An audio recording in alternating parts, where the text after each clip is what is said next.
अस्सलामु अलैकुम। आज समाज सेवा सदन की तरफ से जो किसी नेक मकसद के तहत कायम किया गया है,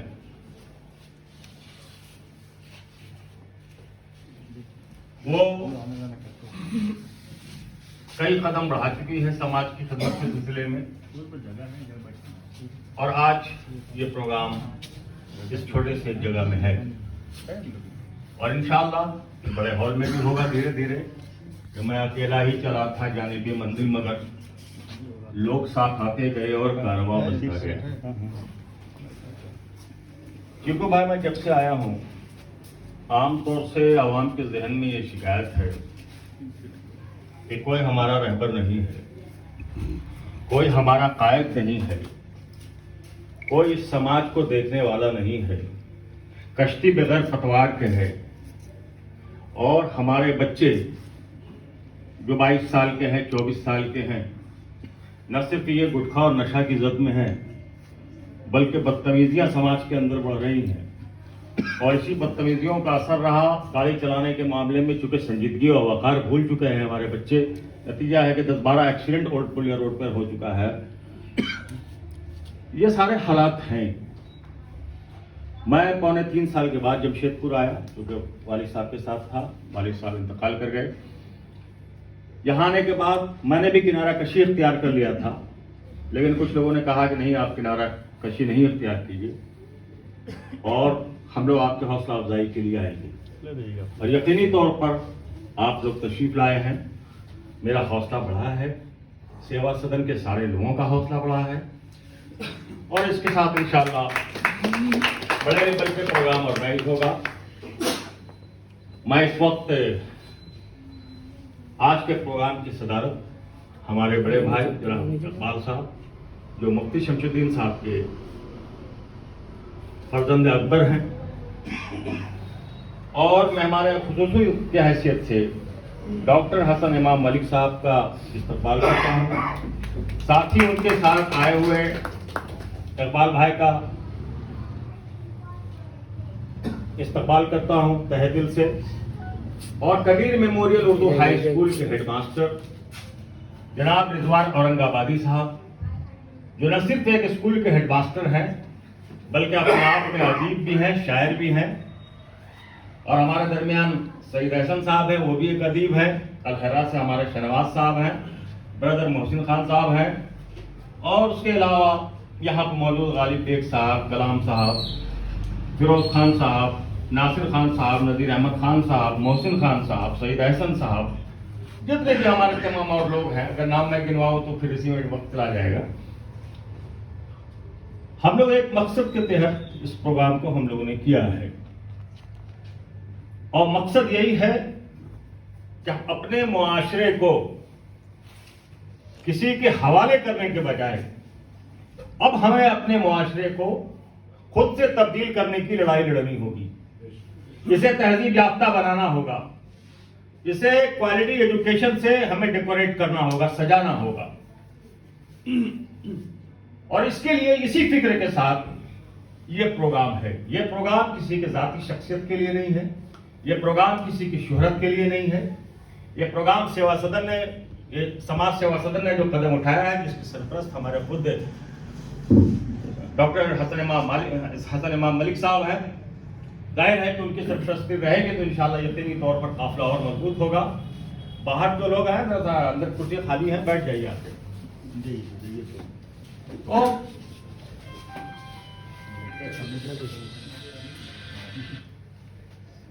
हाँ बस जल्दी घर पे आओ,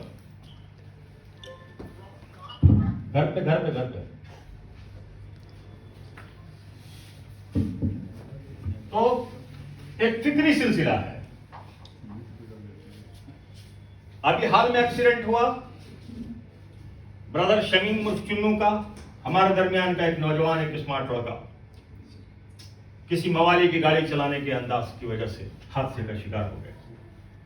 आखिर समाज कौन चेंज करेगा? जब आप नहीं बदले, जब आप ईमान वाले हो, आप ला इलाहा इल्लल्लाह मुहम्मदुर रसूलुल्लाह वाले हो, और खुदा का शुक्र है कि हम अशरफुल मखलूकात में से हैं। भाई जो चूहा है वो भी तो अल्लाह का मखलूक है, जो चुचुंदर है वो भी तो अल्लाह का मखलूक है, जो सांप है वो भी तो अल्लाह का मखलूक है, जो बकरा बकरी है वो भी तो अल्लाह का मखलूक है। लेकिन ये अल्लाह का करम है, अल्लाह का एहसान है कि अल्लाह ने हमें इंसानों के दरमियान पैदा किया और हमें अशरफुल मखलूकात डिक्लेयर किया और हमें मुतकल्लिम बना के भेजा। हम अगर अपने मकसद के हुसूल से हटते हैं, सिर्फ अपने घर की बिल्डिंग को सजाना है और अपने घर के कारोबार को संभालना है और समाज के गरीब बच्चों पर, समाज के यतीम बच्चों पर, समाज के वो बच्चे जो माली तौर पे कमजोर रह चुके हैं, अगर हमारी शफकत का साया उन पर नहीं है।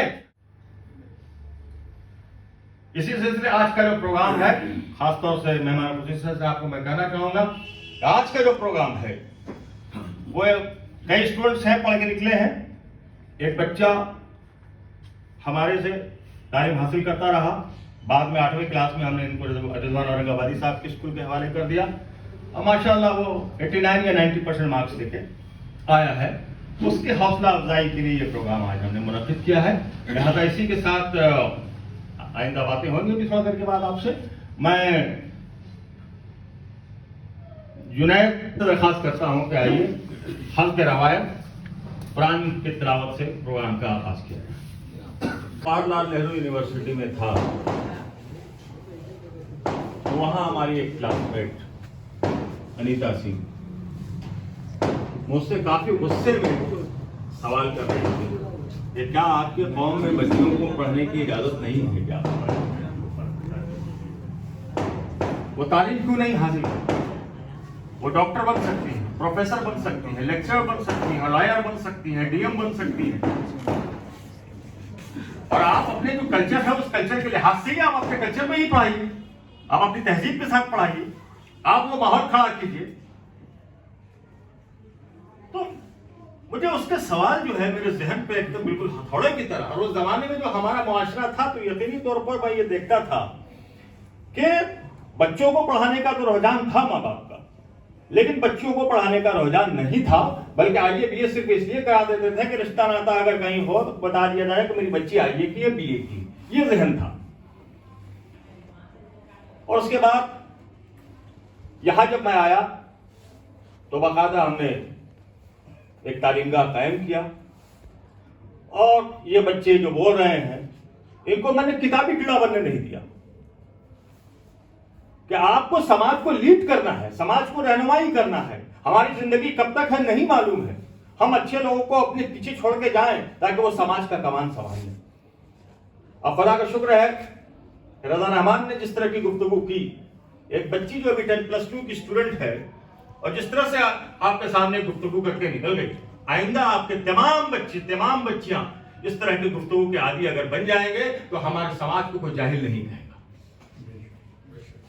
हमारे समाज को कोई बदतमीज नहीं कहेगा, हमारे समाज को कोई बदतहजीब नहीं कहेगा। इसकी कोशिशें हमें करनी है, जिसके लिए ये हमने कहा कि सिंबॉलिक है। अभी बहुत सारे स्टूडेंट्स हैं हमारे जिनको मैं नहीं बुला सका हूं, इंशाल्लाह बड़े हॉल में फंक्शन करूंगा तो उनको बुलाऊंगा इंशाल्लाह मैं। लिहाजा आप तमाम उठते बैठते जो नौजवान है, आपने जो जिंदगी अपनी बना ली, अब आपको अपने जिंदगी में अपने बच्चों को और अपनी बच्चियों की परवरिश ठीक अंदाज से करना है। और बच्चियों के सिलसिले में खास तौर से इसलिए कि हदीस भी है कि जिसकी 2 बच्ची है 3 बच्ची है, अगर उसने अपनी बेटी को बहुत ही शफकत के साथ, मोहब्बत के साथ, पाकीज़गी के साथ उसने तालीम हासिल किया और उसको बहुत ही मोहब्बत के साथ उसको अपने घर रुखसत कर दिया, तो वह शख्स हश्र के मैदान में ऐसे करीब होगा अल्लाह के रसूल के जैसे 2 उंगलियां एक दूसरे के करीब होती हैं। हम भूल रहे हैं, हम मिशन भूल रहे हैं, ऑब्जेक्टिव भूल रहे हैं। और हमने इसीलिए मैं जहां भी गया, दिल्ली गया, तो वो बच्ची जब अन्वी शर्मा ने सवाल पूछा तो उस वक्त मैं भी बच्चा था, मैं कंफ्यूजन का शिकार हो गया। मैंने कहा अच्छा मैं एक रोज के अंदर जवाब देता हूं। मैंने किसी मुफ्ती साहब से कहा कि एक तालिबा अनीता सिंह ने मुझसे ये सवाल पूछा है कि मुस्लिम बच्चियों को इस्लाम में तालीम की इजाजत है कि नहीं। तो साहब उन्होंने हदीस सुनाया, तलबुल इल्म फरीज़ा अला कुल्ल मुस्लिम व मुस्लिमा, तालीम फर्ज है हर एक मुसलमान मर्द पर, हर एक मुसलमान औरत पर, हर एक मुसलमान बच्चा पर, हर एक मुसलमान बच्ची पर। तो हमने बच्चे पर तो फोकस किया, बच्ची पे फोकस नहीं किया। ये कमियां है। लिहाजा वक्त आ चुका है, समाज को शिकायत नहीं कीजिए किसी को, फला ऐसा है, फला ऐसा है। आप अपना गरीबान टटोलिए कि आपने अपने घर में और अगल बगल पड़ोसियों को और यतीम के बच्चों पे, गरीब के बच्चों पे शफकत कितना रखा। ये 1 तल्ला 2 तल्ला 3 तल्ला 4 तल्ला बिल्डिंग ठोक देने से ये 60 साल 65 साल जिंदगी जो है, उसके बाद जो परमानेंट लाइफ जाना है, no one is going to live in this world permanently. कोई इस दुनिया में परमानेंटली रहने नहीं जा रहा है। One day we have to pass away, one day we have to die, one day we are going to meet our creator. हम अपने क्रिएटर से मिलने जा रहे हैं। क्या जवाब देंगे? ये सोचना पड़ेगा। सिर्फ शिकायत के साथ फला ऐसा है, फला पार्टी हमारे साथ डिस्क्रिमिनेट करती है, फला पार्टी हमें अपना हक नहीं देती। आपने कितना हक दिया किसी को? अपना दामन तलाशिए, इसलिए कि आपको मंजिल खुद तलाशना है। मैंने अपने इन दोनों स्टूडेंट को जो आपके सामने था, मैंने यही शेर इन लोगों के सामने हमेशा कहा था कि मंजिल की जुस्तजू में क्यों फिर रहा है राही, मंजिल की जुस्तजू में क्यों फिर रहा है राही। इतना अजीम बन जा कि मंजिल तुझे पुकारे।